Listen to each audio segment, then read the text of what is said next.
நகரின் பொது போக்குவரத்து வலையமைப்பில் பயணிகள் இனி தங்களின் வங்கி அட்டைகள் அல்லது ஸ்மார்ட் போன்களை நேரடியாக பயன்படுத்தி பயண கட்டணத்தை செலுத்தும் புதிய வசதி அறிமுகம் செய்யப்பட உள்ளது. ஓபன் பேமெண்ட் என்று அழைக்கப்படும் இந்த திட்டம் டிக்கெட் வாங்குவதற்காக காத்திருக்கும் நேரத்தை கணிசமாக குறைக்கும் என்று எதிர்பார்க்கப்படுகிறது. லண்டன் உள்ளிட்ட பல சர்வதேச நகரங்களில் ஏற்கனவே பயன்பாட்டில் உள்ள இந்த தொடர்பற்ற முறை தற்போது பாரிஸிலும் படிப்படியாக நடைமுறைப்படுத்தப்பட உள்ளது. இதற்காக புதிய டேப் அண்ட் கோ கட்டண முனையங்கள் மெட்ரோ மற்றும் பேருந்து நிலையங்களில் நிறுவப்பட்டு வருகின்றன. இந்த புதிய கட்டண முறை தற்போதைய நவிகோ அட்டை மற்றும் கையடக்க தொலைபேசி டிக்கெட் செயலிகளுக்கு கூடுதல் மாற்றாக அமையும். குறிப்பாக சுற்றுலா பயணிகள் மற்றும் எப்போதாவது பயணிப்பவர்கள் டிக்கெட் கவுண்டர்களில் நீண்ட வரிசையில் காத்திருப்பதை தவிர்க்க இது பெரிதும் உதவும்.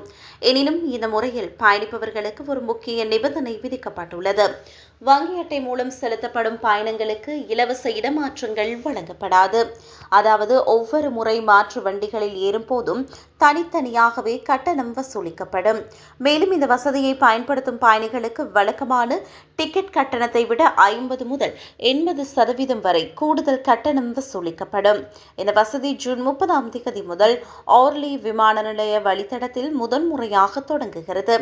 இறுதியாக 2030 ஆண்டிற்குள் பாரிஸின் ஒட்டுமொத்த போக்குவரத்து வலையமைப்பிலும் இந்த ஓபன் பேமெண்ட்ஸ் முறை முழுமையாக செயற்பாட்டிற்கு வரும் என்று அறிவிக்கப்பட்டுள்ளது.